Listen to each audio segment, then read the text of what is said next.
안녕하세요. 문학카페. 시 한잔 하실래요? 네. 오늘 여태천 선생님 뵈러 제가 왔는데요. 여기가 어딘가요, 선생님? 네, 이 장소는 고려대학교에 있는 인촌기념관 앞입니다. 네. 제가 고려대학교 선생님 덕분에 와봤는데요. 너무 멋있어요, 건물이. 네, 멋있는 학교죠. 네, 선생님 여기 나오셨죠? 여기 대학에. 네. 행복했을 것 같아요. 대학 다닐 때는 뭐 그런 것도 잘 몰랐던 것 같아요. 우리나라, 제가 봤을 땐 우리나라 중에서 최고 멋진 그런 대학인 것 같은데요. 선생님 이번에 따끈한 시집을 내셨죠? 네, 집 없는 집이라는 집 없는 집. 냈습니다. 저는 이 시집을 받아보고 깜짝 놀랐어요. 일단 표지도 포대지만 믿음사에서 나와서 너무 표지도 멋있고 그런데요. 내용을 딱 보니까 와 진짜 너무 알차고 너무 감동적이고 생각하게 하는 시들이 많았어요. 그래서 고맙습니다. 오늘 선생님 시를 한 편 의미하고자 하는데요. 다 좋지만 그 중에서 저는 집으로 돌아오는 길 47쪽에 있어요. 네, 제가 한번 읽어볼게요. 집으로 돌아오는 길 여태천. 새벽 같은 초저녁이었다. 안개가 짙었다. 손으로 잡을 수 있을 것처럼 가까이 있었지만 서쪽 하늘의 장경을 보느라 돌아오는 이유를 잊어버렸다. 짊어지고 나섰던 낱말들, 버거운 시간들을 내려놓고 내가 알고 있는 가장 넓은 바깥을 생각했다. 우연히 길이란 길은 하나같이 안개를 따라 흘러 떠내려가고 굴뚝 사이의 붉은 지붕 위로 하얀 비둘기를 날아오르니 뚜렷하지만 알 수 없는 아주 먼 나라의 그 집을 상상했다. 친구여, 다른 이름을 가지기엔 늦은 걸까? 고맙습니다. 네, 선생님 제목이, 시집 제목이 집 없는 집이에요. 네. 그래서 제가 이 표제가 있나 봤더니 표제는 없더라고요. 네, 비슷한 제목은 있습니다. 예, 집 쫙 있는데, 집 아닌 집은 있는데. 예, 집 없는 집을 따로 이렇게 만들어서 썼어요. 이 얘기도 참 멋있었고요. 근데 선생님 여기 보니까, 책 제목은 집 없는 집인데, 집으로 가는 길, 집이 아닌 집, 생각의 집, 별들의 집, 겨울의 집, 시간의 집, 뭐 늙은 천사의 집, 어쩌다 그 집에선, 그리고 뭐 집을 위한 엘리지, 집으로 돌아오는 길. 그래서 일부에 쭉 집에 대한 그 연시가 있는데요. 이 집은 어떤 의미일까요? 네, 이 집은 넓은 의미로는 우리가 살고 있는 세상을 제가 염두에 두고 사용을 했고요. 네. 좁게는 뭐 우리가 선생님 화면을 보고 해주세요. 이거 안 보여도.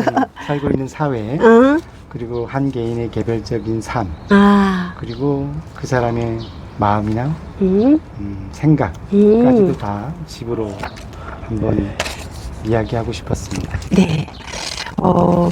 선생님 집이 여기서 보니까 새벽 같은 초저녁이었다. 안개가 짙었다. 이렇게 첫 줄이 시작돼요. 그러면서 또 집으로 가는 길 16쪽에서 보면 첫 행이 이 도시는 안개로 유명하다. 네. 여기서는 그리고 또 여기 시에서도 안개가 짙었다. 그래서 안개가 계속 나와서 제가 왠지 기영도 선생님이 생각이 딱 나는 거 이 시를 읽었을 때. 네, 충분히. 그래서 제가 집에서 이렇게 서재 이렇게 찾아보니까 기영도 시집이 마침 있더라고요. 네, 아주 훌륭한. 그래서 제가 이걸 것입니다. 가져왔어요. 네. 집에 있었어요. 그래갖고 이거랑 대비하면서 제가 조금 읽어봤어요. 근데 기영도 시인도 안개라는 시로 1985년에 그 동아일보 신춘문예로 당선됐잖아요. 네. 첫 줄에 아침 저녁으로 색강에 자욱이 안개가 낀다 이렇게 돼 있잖아요. 네. 그래서 안개로 시작했는데 여기도 안개로 딱 시작하니까 그러면서 입에 처음 와본 사람은 누구나 거대한 안개 강을 거쳐야 한다. 이렇게 썼는데 그래서 맨 이렇게 쭉쭉 안개에 대한 걸 썼는데요. 또 뒤에는 안개는 그 읍의 명물이다. 이렇게 해서 쭉 마무리까지 했는데 선생님 시도 이렇게 읽었다 이렇게 후반부에 가보면 그게 의미가 이렇게 무관하지 않아요. 기영도 시인과 시와. 네. 뭔가 뭐, 의도한 건 아니죠. 네, 제가 아마 대학 다닐 때 읽었던 기영도의 그 이미지가 좀 남아 있을 수는 있겠죠. 아, 근데 제가 이 안개를 이렇게 많이 비교로 가져온 건 실제로 제가 영구년을 갔을 때 영국에 있는 옥스포드라는 도시가 영국 안개. 늘 안개에 끼어 있었던 그런 도시였어요. 비가 늘 내리고 안개가 있고 그리고 집 주변에는 조그만한 산책로가 있고 네. 그 산책로를 걸어가면 안개 속을 통과하는 듯한 묘한 느낌을 받을 수 있는 그런 공간이어서 아마 요 시를 쓸 때 제가 그런 느낌을 많이 받았을 겁니다. 그래서 이거 시는 영국에서 쓴 거예요? 네. 아, 그렇네요. 영국에서 썼다니까 더욱더 또 이국적인데요. 사실은 선생님의 시 여기 표4에서 안태훈 시인이 네. 나는 이 시집은 안개의 처음과 끝처럼 느낀다라고 표현하면서요. 만졌다가 만질 수 없음으로 퍼져나가는, 또 만질 수 없다가 만짐으로 머물러 있는, 그리하여 불현듯 되울리는 안개의 말이라고 쓰고 있어요. 네, 아주 이 시가 가지고 있는 특별한 지점을 잘 짚어낸 것 같아요. 네. 그래서 저도 이 선생님의 이 표사를 보고선 더 기영도 시를 찾아본 거예요. 충분히 그랬을 수 있습니다. 네, 너무 이렇게 매치가 잘 되고요.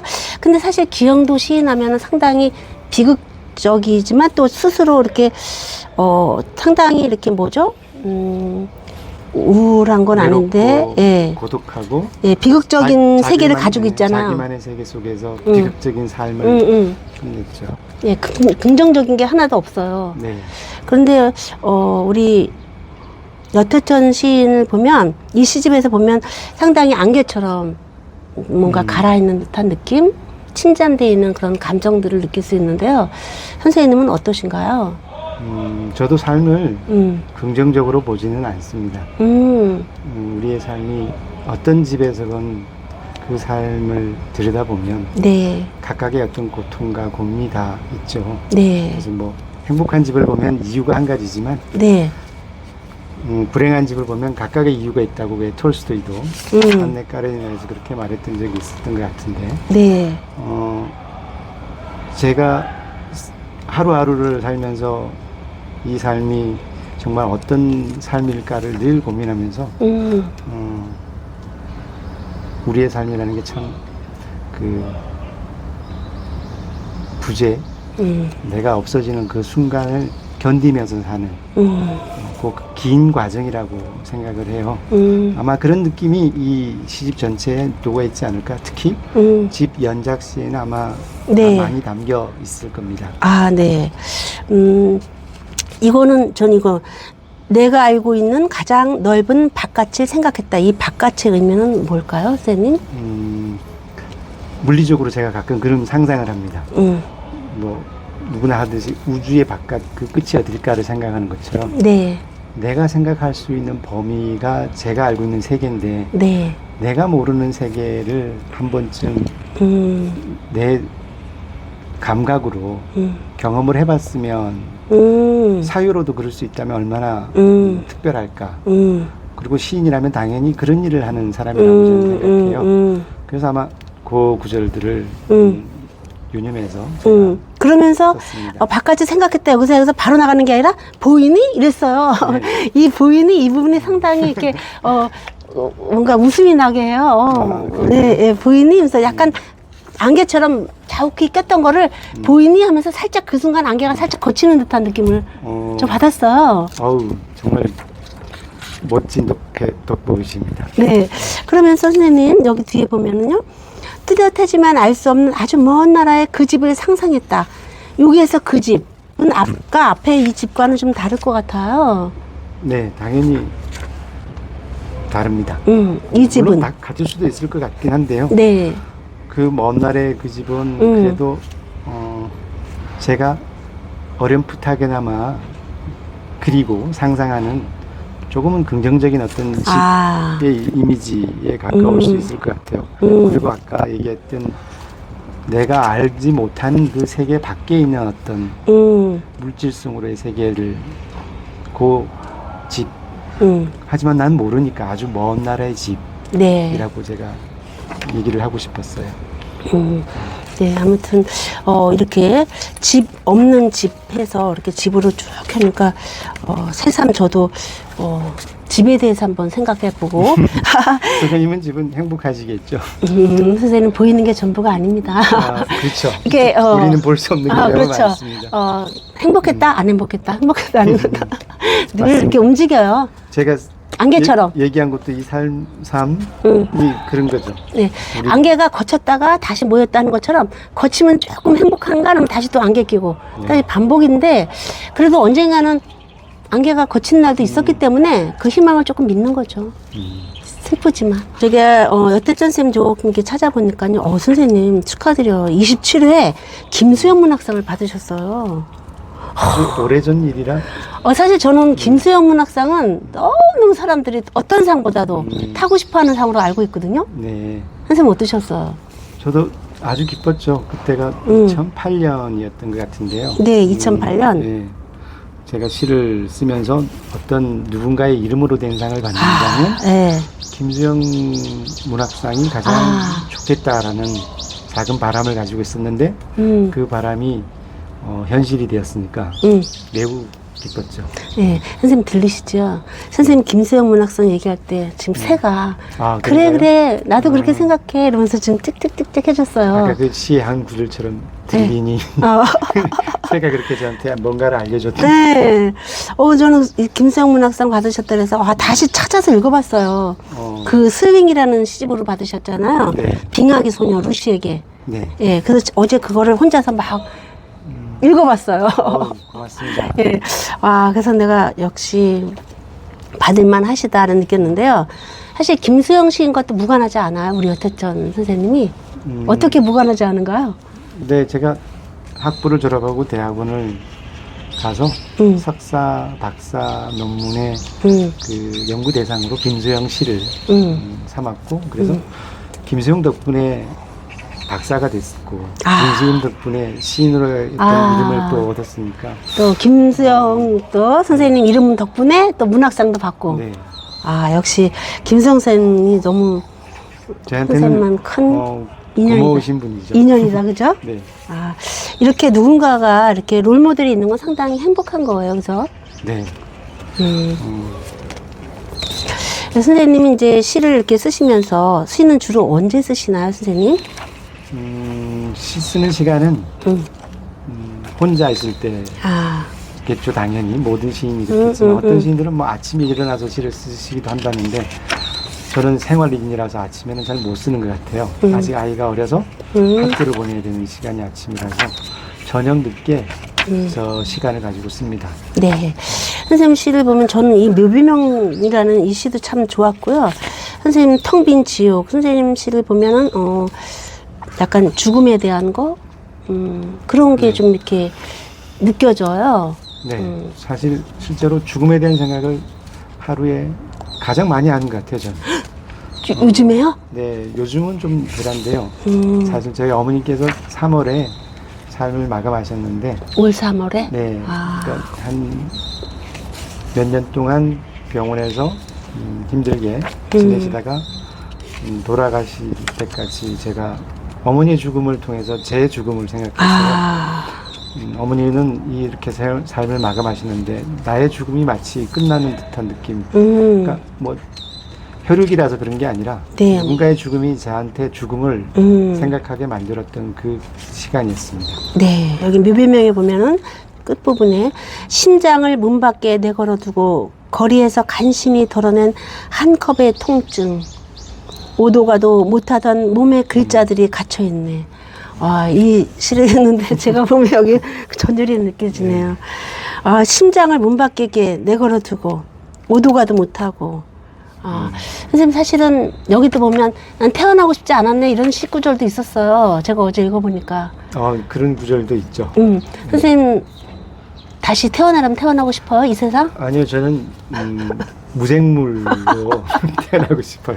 그래도 태어나기 쉽긴 하군요. 무생물이라도. 예, 무생물이라도. 우리가 뭐 무생물이라고 생각을 못 한다고 생각하지만 무생물도 자기만의 세계가 있을 거라고 전 믿어요. 그래서 우주에 있는 인간의 관점에서야 그들은 아무것도 아니지만 우주의 큰 눈으로 보면 무생물도 뭐 돌이나 이런 것들도 뭔가 있지 않을까요?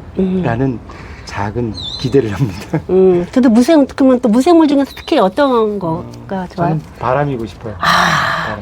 선생님, 예. 너무 욕심 많으신 거 아니에요? 너무 좋은 걸 선택했네요. 진짜 바람이 누구나 다 바람 자유롭고 걸림 없고 오직 같으면 바람에 그물에 걸리지 않는 바람처럼 스타니파타에도 나오겠어요. 네. 선생님 바람 너무 좋은 걸 잡으셨어요. 죄송합니다. 아니에요. 그 바람을 선생님. 그러면 다른 분들이 아니야. 나 여태껏 선생님 바람으로 태어나기를 정말 저도 소망할게요. 바람이 정말 너무 멋지죠? 시인으로서도. 네, 그렇죠. 저 분명히 선생님 바람, 사실 바람이 또 바람일 수 있어요. 네. 똑같은 말인데도, 그죠? 그렇죠. 예, 예. 이렇게 지금 6월인데 선생님 시를 쓰면서 그래도 내가 시인이 되기 참 잘했다 느낄 때가 언젠가요? 시인이 돼서 잘 됐다고 생각한 적은 제가 계속 생각하고 뭔가를 쓰고 있을 때예요. 시인이 아니었으면 내가 생각이라는 걸 했을까? 누구를 조금이라도 관심 있게 들여다봤을까? 이 세계를 나만의 시각으로 보려고 노력을 했을까? 그런 생각을 하게 되죠. 네. 시인이 아니었으면 아마 안 했을 거예요. 그냥 뭐 일반 보통 사람들처럼 열심히 일하고 돈 벌고 그리고 여행 다니고 항상 자기 중심적으로 살았지 않았을까 싶은데 다행히 시를 써서 나 아닌 다른 세계에 조금이라도 관심을 갖게 돼서 전 그때 시를 쓰기 잘했다라고 생각을 합니다. 네, 짧은 시간이지만 우리 여태전 쌤 제가 옆에 이렇게 앉아서 말씀을 듣다 보니까 그 시인의 그런 생각과 그 느낌이 이렇게 저희가 전해지는 것 같고 사유의 깊이도 느껴지는 것 같아서 제가 감사한 생각이 드는데요. 고맙습니다. 네, 우리 여태전 선생님 시집은 여기 좀 날개에서 보면 스윙, 저렇게 오렌지는 익어가고 감히 슬프지 않을 수 있겠습니까? 뭐 이렇게 그리고 이번에 집 없는 집 이게 5번째 시집이지요? 네, 그렇습니다. 저는 이 시집도 너무 좋은데요. 감히 슬프지 않을 수 있겠습니까? 이건 정말 너무 역설적이에요. 그럼 이걸 읽어보면 꼭 이 시집을 사서 읽어보고 싶어요. 네. 우리 집 없는 집도 누구나 다 사람은 집이 있잖아요. 노숙자도 거리가 집이고 모든 사람들이 돌도 여기 풀도 다 자기만의 그 집이 있을 텐데요. 집 없는 집이라니까 너무 궁금할 것 같아요. 그래서 많은 사람들이 이 시집을 사서 읽어보면서 우리 여첫 전 선생님의 시세계 이렇게 함께 공유했으면 좋겠습니다. 네, 고맙습니다. 오늘 귀한 자리에 이렇게 초대를 해주셔서 짧지만 여러분을 만나게 돼서 기쁘고요. 시가 여러분과 저를 이어주는 작은 인연의 끈이 되었으면 좋겠습니다. 네, 선생님 귀한 말씀 감사합니다. 네, 고맙습니다. 네.